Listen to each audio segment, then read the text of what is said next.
Hello friends, welcome back to my YouTube channel government job insiders. और आज हम discuss करने वाले हैं उत्तराखंड पब्लिक सर्विस कमीशन की तरफ से लेक्चरर की पोस्ट का रिक्रूटमेंट है। ये आप देख सकते हो, ग्रुप डायरेक्ट रिक्रूटमेंट है ग्रुप सी का। उत्तराखंड स्पेशल सबऑर्डिनेट एजुकेशन में lecturer cadre group C service general branch and women branch में, यानी कि मेल और फीमेल दोनों के लिए ये वैकेंसी है। जानेंगे पूरा डिटेल नोटिफिकेशन किस तरीके से अप्लाई करना है, क्या सिर्फ उत्तराखंड के कैंडिडेट्स ही अप्लाई कर सकते हैं, क्या उसे बाहर के स्टेट्स के लोग जो है अप्लाई कर सकते हैं कि नहीं, starting date, ending date, exam होगा या डायरेक्ट रिक्रूटमेंट होगी, तो सारी चीज़ों को हम यहाँ पे देखेंगे। फाइन, ये यहाँ पे मैंने एडवर्टीजमेंट इसका यहाँ पे डाउनलोड कर लिया है, तो आप देख सकते हो। प्रकाशन जो एडवर्टीजमेंट का रिलीजिंग डेट थी वो 18th है। स्टार्टिंग डेट आपकी 18th ऑफ अक्टूबर से स्टार्ट होकर आपका जो लास्ट डेट है वो 7th ऑफ नवंबर है। 7th ऑफ नवंबर रात को 12 बजे तक आपको फॉर्म फिल करना है। उसके बाद संशोधन और परिवर्तन में बताऊं तो 19 नवंबर से लेकर 28 नवंबर तक आप इस फॉर्म को मॉडिफाई कर सकते हैं। अगर आपको कोई इशू होता है, आपने कुछ फिल मिस्टेक कर दी है, आप उसको मॉडिफाई कर सकते हैं। फाइन, बाकी नीचे हम सारी क्वालिफिकेशन डिटेल्स को पूरा अच्छे से पढ़ेंगे। इन्होंने कहा है कि सारी चीज़ों को आपको पूरा नोटिफिकेशन अच्छे से पढ़ना है, उसके बाद ही फॉर्म फिल करना है। ऑनलाइन आवेदन की अंतिम तिथि तक आप जो है आपको ऑनलाइन फॉर्म फिल करना है। उसके बाद एडिट और करेक्शन किए जाने हेतु केवल पुनः एक बार लिंक जो है ओपन होगा मॉडिफिकेशन का, उसमें आप जो है अपना नाम, जन्म तिथि, श्रेणी, उपश्रेणी, लिंग आदि में संशोधन हेतु अंतिम तिथि के उपरांत मात्र एक बार आपको ये अवसर मिलेगा कि आप उसमें संशोधन या एडिट या करेक्शन कर सकें। अभ्यर्थियों को सचेत किया जाता है कि उक्त संशोधन या परिवर्तन का अवसर प्रदान करने के उपरांत किसी भी दिशा में अभ्यर्थी द्वारा उसके ऑनलाइन आवेदन पत्र में कोई भी चेंजेस नहीं किए जाएंगे। फाइन, उसके बाद प्रश्नागत पदों हेतु निर्धारित परीक्षा योजना होगी। इसमें इसमें एग्जाम होगा आपका, ठीक है। पाठ्यक्रम के अनुसार स्क्रीनिंग होगी एवं विषय वर लिखित परीक्षा वास्तुनिष्ठ प्रकार का आयोजन किया जाएगा। उसमें 2 एग्जाम होंगे जो कि हम नीचे डिस्कस करेंगे। प्री होगा और उसके बाद आपका सब्जेक्ट से रिलेटेड यहाँ पे होगा, है ना, विषयवार यानी सब्जेक्ट से रिलेटेड। आप जिस भी सब्जेक्ट में आपकी आपकी जो बैचलर्स है या फिर जो भी आपकी मास्टर्स है उसके अकॉर्डिंग।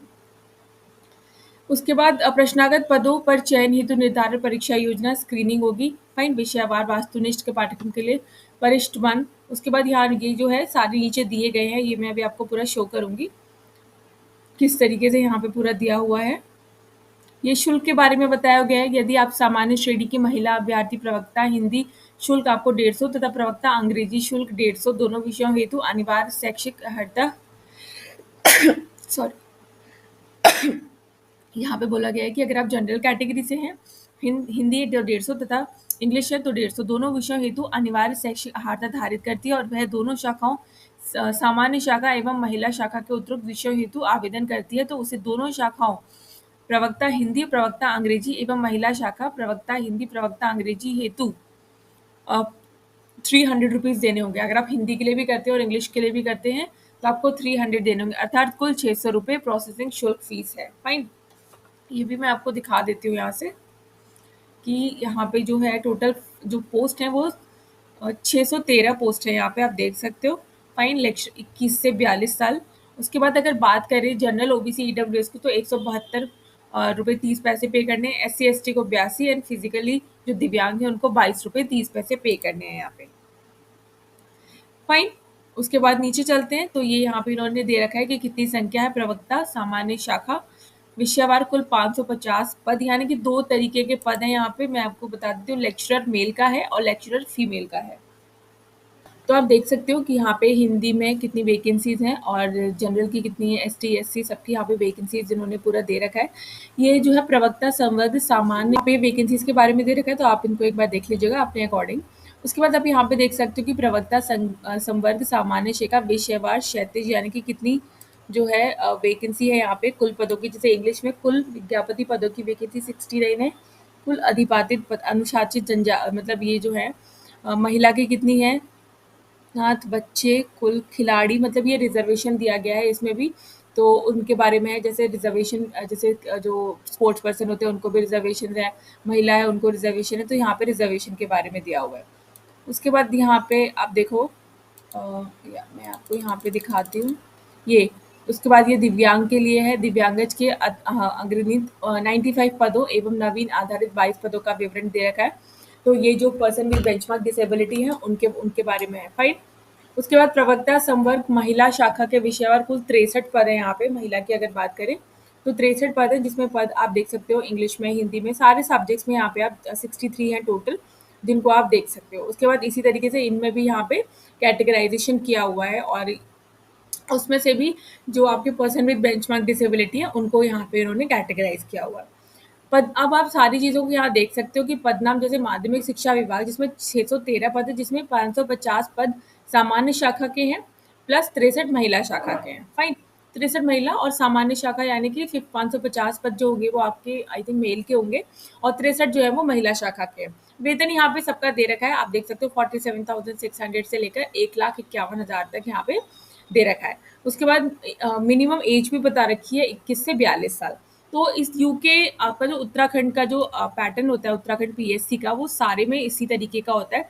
फाइन, यहाँ पे आपको फिर जो है पूरा डिटेल दिया गया है कि आपके पास क्या अनिवार्यता, एलिजिबिलिटी होनी चाहिए, क्वालिफिकेशन क्या होनी चाहिए, सब्जेक्ट वाइज यहाँ पे इन्होंने दिया है। तो आपका जो भी सब्जेक्ट है और आप जिससे भी फिल करना चाहते हैं, आप उससे एक बार चेक कर लीजिए पूरी कि आप मतलब इसको फुलफिल करते हैं कि नहीं।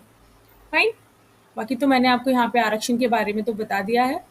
उसके बाद हाँ, सबसे बड़ा सवाल ये होता है कि क्या हम जो है बाहर से हैं, तो क्या बाहर के कैंडिडेट भी फिल कर सकते हैं? तो देखिए, बाहर के कैंडिडेट्स फिल नहीं कर सकते। जिन्होंने अपनी 10th 12th ग्रेजुएशन जो है उत्तराखंड से की है, वहीं के कैंडिडेट जो है इसके लिए फिल कर सकते हैं, क्योंकि ये यहाँ पे इन्होंने पहले से मेंशन किया होता है। ये भी चीज़ मैं आपको एक बार दिखा देती हूँ। ऑनलाइन आवेदन पत्र के बारे में है, उसके बाद ये आरक्षण है।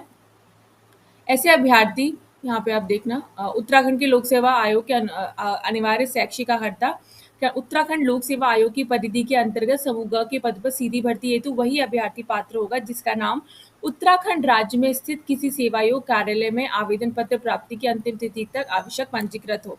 मतलब आपने यहाँ से 10th किया हो, 12th किया हो, यहाँ से आपने ग्रेजुएशन की हो, तभी आप समझ पाओगे। ये उनके लिए जो अर्धसैनिक बलों में है। बाकी मैं एक और पहले से भी आपको बता देती हूँ यहाँ पे, सिविल सर्विसमैन, और ये उनके लिए है जनजाति जाति।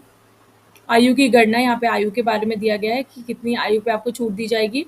फाइन, और अधिकतम आयु में छूट जैसे SC ST को 5 ईयर्स की होती है, OBC को आपको 3 ईयर्स की होती है। बाकी जो डिसेबल्ड है उनको जो भी छूट दी जाती है वो वहाँ पे आपको दी जाएगी। हाँ, देखो, शासन के अधिसूचना के दिनांक 28 जून के द्वारा उत्तराखंड लोक सेवा आयोग की परिधि के अंतर्गत लोक सेवा आयोग की परिधि के समूह का सीधी भर्ती के पदों पर भर्ती हेतु करने के लिए वही अभ्यर्थी पास होगा जिसने अपनी हाई स्कूल एवं 10th 12th अथवा इसके समकक्ष स्तर की शिक्षा उत्तराखंड राज्य में स्थित मान्यता प्राप्त संसाधनों से उत्तीर्ण की हो, संस्थानों से, यानी कि आपने 10th 12th अपनी ग्रेजुएशन यहाँ से की है, ठीक है, तो आप इसके लिए अप्लाई कर सकते हो। तो आप उत्तराखंड के ही होने चाहिए हो यहाँ पे। अगर आप उत्तराखंड से बाहर हो तो आप इसके लिए अप्लाई नहीं कर सकते हो, और वहाँ के हिसाब से जो भी रिजर्वेशन आपको दिए जाएंगे तो वो सारे रिजर्वेशन आपको यहाँ पे मिलेंगे। राष्ट्रीयता के बारे में है, नेशनल इंडियन है, चरित्र कैरेक्टर्स के बारे में। उसके बाद ये सारी शारीरिक स्वस्थता के बारे में, किसी भी अभ्यर्थी को सेवा में किसी भी पद पर तब तक नियुक्त नहीं किया जाएगा जब तक उसका शारीरिक और मानसिक दृष्टि से वो स्वस्थ ना हो और किसी ऐसे शारीरिक दोष से मुक्त हो। ऑनलाइन अप्लाई का लिंक मैं आपको बता दिया है। ऑनलाइन अप्लाई आपको यहीं पे जो है, यहीं से इसको फॉर्म को जो है अप्लाई करना है। हाउ टू अप्लाई, सबसे पहले आपको लॉगिन करना होगा यहाँ पे जाके।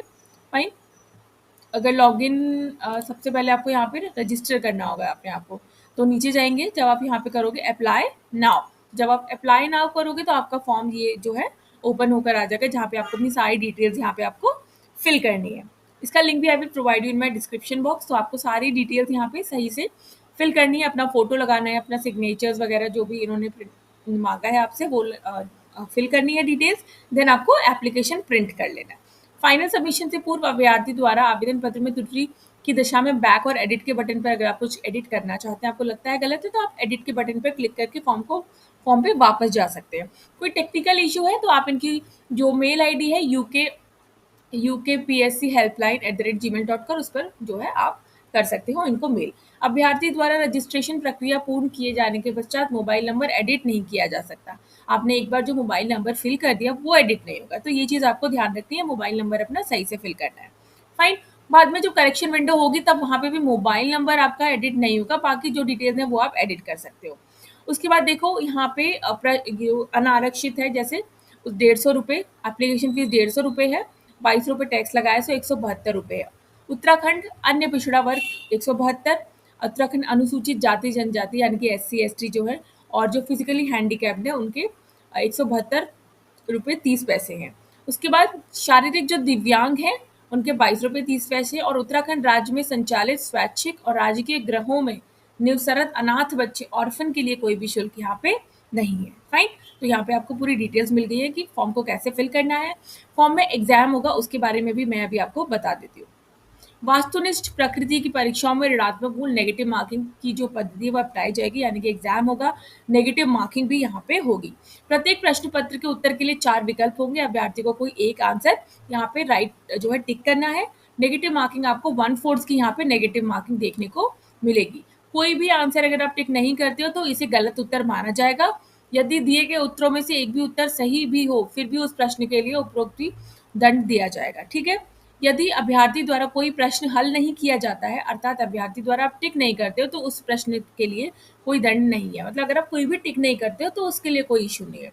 यदि किसी प्रश्न में किसी प्रकार की कोई मुद्रण या कोई मिस्टेक हो जाती है तो प्रश्न के अंग्रेजी तथा हिंदी रूपांतरों में से अंग्रेजी रूपांतर को मान्य दिया जाएगा। हिंदी और इंग्लिश में कोई मिस्टेक हो जाती है तो जो इंग्लिश में लिखा हुआ है उसी को यहाँ पे करेक्ट माना जाएगा। उसके बाद 7 डेज के अंदर आपकी जो आंसर की आ जाती है तो आप उसको देख सकते हैं। स्क्रीनिंग परीक्षा एवं विषयवार लिखित परीक्षा में कैलकुलेटर या किसी भी प्रकार की गणना संबंधी उपकरण अलाउड नहीं है। फाइन, ये सारी चीजें आपको ध्यान रखनी है। उसके बाद मैं आपको यहाँ पे दिखा देती हूँ कि एग्जाम के बारे में बात कर लेते हैं थोड़ा सा, कि एग्जाम जो है परीक्षा भवन ये एग्जाम्स के बारे में कुछ इंस्ट्रक्शंस दिए गए हैं, उनको आप एक बार पढ़ लीजिएगा।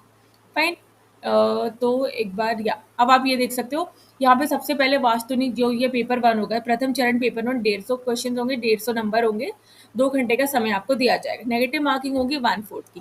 ये स्क्रीनिंग है, जो यहाँ पे क्लियर कर पाएंगे वो नेक्स्ट राउंड में जा पाएंगे। शिक्षण, अभिरुचि एवं सामान्य अध्ययन। फाइन, उसके बाद यहाँ पे सेकंड पेपर होगा, द्वितीय चरण होगा, ये आपके सिलेबस से रिलेटेड होगा। आप जिस भी सब्जेक्ट में आपने ग्रेजुएशन किया हुआ है या मास्टर्स किया हुआ है, इसमें 200 प्रश्न होंगे और 200 अंक भी दिए जाएंगे और 3 घंटे का आपको यहाँ पे समय दिया जाएगा। ये सब सारे आपके सब्जेक्ट्स हैं, हिंदी, इंग्लिश, संस्कृत, भौतिक विज्ञान, रसायन विज्ञान, सारे सब्जेक्ट यहाँ पे दिए हुए हैं। उसके बाद सब्जेक्ट के साथ यहाँ पे आपको पूरा सिलेबस भी मेंशन किया हुआ है। आप यहाँ पर नीचे जाओगे तो यहाँ पे सारा सिलेबस भी मेंशन किया है। उत्तराखंड राज्य संबंधी जो सामान्य ज्ञान है, उसके बाद सामान्य बुद्धि परीक्षण है, सामान्य हिंदी में आपसे क्या पूछा जाएगा, सामान्य इंग्लिश में आपसे, ये इंग्लिश में दिया हुआ है ऑब्जेक्टिव टीचिंग एप्टीट्यूड। ठीक है, ये इंग्लिश में, जिसको हिंदी नहीं समझ आ रही वो इंग्लिश में पढ़ सकता है। उसके बाद पूरा यहाँ पे जनरल स्टडीज का दिया हुआ है, उत्तराखंड में आपसे क्या क्या पूछ सकते हैं, जनरल इंटेलिजेंस दिया हुआ है यहाँ पे।